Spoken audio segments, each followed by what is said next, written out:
दोस्तों नमस्कार। Colonel Ajay, CEO Ajay astro money group first global astro finance digital channel से आपसे मुखातिब होता हूं।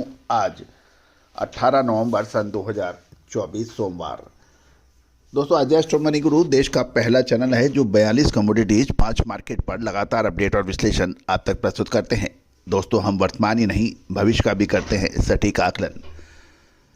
दोस्तों, खबर निकल के आ रही है कि तिलहन व दलहन का वायदा जो कि साल 2021 में बढ़ती हुई महंगाई को रोकने के लिए लगाया गया था, उसको दोबारा शुरू करने पर पुनः विचार हो सकता है। ये एक महत्वपूर्ण खबर है। इससे किसान एवं व्यापारियों को अपनी पोजीशंस को हेज करने में मदद मिल सकती है। गौरतलब है कि सभी विकसित देश में वायदा चालू है, लेकिन साल 2021 में इस पर रोक लगाई थी। जानिए पूरी रिपोर्ट विस्तार से।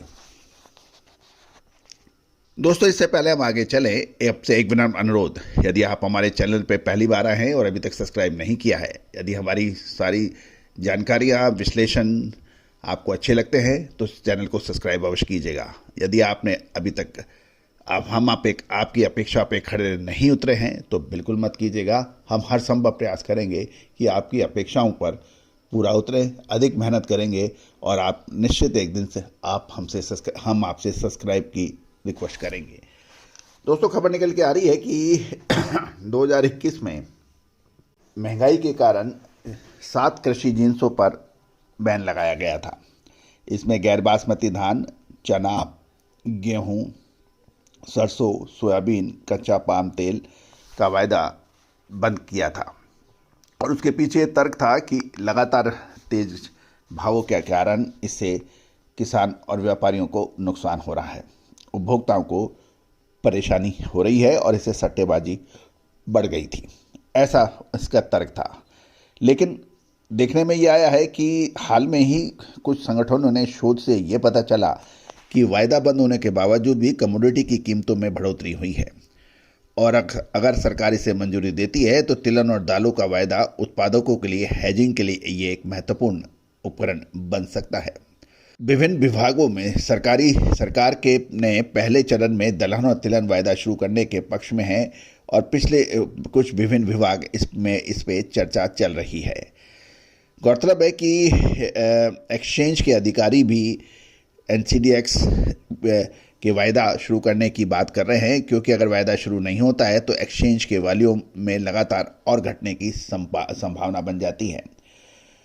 हाल में ही सरकार ने खाद्य तेल में सस्ते आयात पर अंकुश लगाने के लिए इसके आयात शुल्क में बढ़ोतरी की थी, जिससे घरेलू तेल बाजार को समर्थन मिल पाए। लेकिन बाजारों में फिलहाल तेजी है और घटी कीमतों से खाद्य तेलों की कीमतें 30 से 40% तक बढ़ गई हैं, क्योंकि उसका प्रमुख कारण ये बताया जा रहा है कि भारतीय मुद्रा लगातार डॉलर के मुकाबले कमज़ोर है।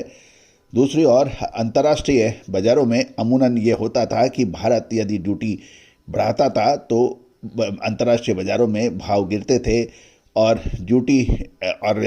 लेकिन इस बार अंतर्राष्ट्रीय बाजारों में खाद्य तेलों के दाम गिरे नहीं अपितु बढ़े। इसका असर भारतीय बाजारों के साथ साथ पूरे विश्व में पड़ा और खाद्य तेलों के दाम लगभग 30 से 40% तक बढ़े। दोस्तों, आपको याद होगा, हमने आपको सबसे पहले अगस्त महीने में अग्रिम विश्लेषण देते हुए कहा था कि सितंबर अक्टूबर खाद्य तेलों के लिए शानदार रह सकता है, जबकि अगस्त महीने में खाद्य तेलों पर बुरी तरह से पिटाई हो रही थी। साथ साथ उस वक्त कोई मार्केट विशेषज्ञ या एक्सपर्ट इस पर बात नहीं कर रहा था, लेकिन विभिन्न पत्र पत्रिकाओं में हमारे लेख, हमारे एपिसोड्स आपको लगातार चेतावनी दे रहे थे कि खाद्य तेलों में तेजी की संभावना है। दोस्तों, तेजी आने के बाद तेजी और मंदी आने के बाद मंदी का विश्लेषण सिर्फ एक रिपोर्टिंग है, सिर्फ एक बयानबाजी है, लेकिन अग्रिम विश्लेषण यदि है तो ही आप फायदा उठा सकते हैं।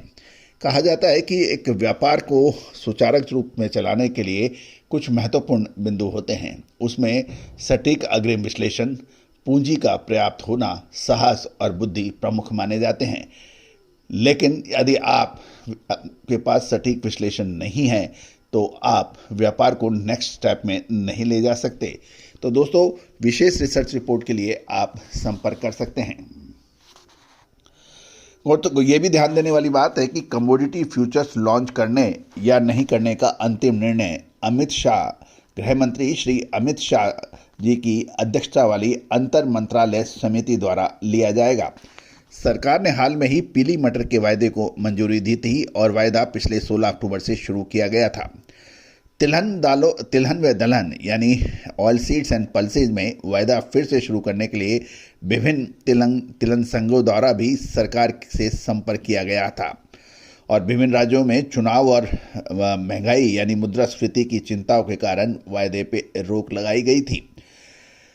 गौरतलब है कि यदि सरकार इसको मंजूरी देती है तो तिलहन और दलहन के वायदा उत्पादकों के लिए यानी किसानों के लिए और व्यापारियों के लिए हेजिंग के लिए ये एक महत्वपूर्ण उपकरण बन सकता है। दोस्तों, वायदा अब हमेशा यानी फ्यूचर ट्रेडिंग हमेशा हेजिंग के लिए उपयोगी मानी जाती है, लेकिन इसमें लगातार सट्टेबाजी की वजह से अनुचित तरीके से दाम बढ़ते हैं और उस बढ़ते हुए दामों के वजह से स्पॉट मार्केट पर इसका प्रभावी प्रभाव पड़ता है और इसी वजह से सरकार ने महंगाई को रोकने के लिए इस पर रोक लगाई थी। उम्मीद है कि सरकार महाराष्ट्र के चुनाव के बाद किसी भी समय तिलहन दलहन के चने के वायदे पर मंजूरी दे सकती है दोस्तों, और यदि सरकार ने नहीं दिया तो 1 साल के लिए प्रतिबंध और आगे भी बढ़ सकता है। दोस्तों, आपको हमारा उम्मीद है कि आपको हमारा ये एपिसोड अच्छा लगा होगा। यदि अच्छा है तो आपकी क्या राय है, क्या वायदा शुरू होना चाहिए या नहीं, कमेंट बॉक्स में अवश्य कमेंट कीजिए। All the very best.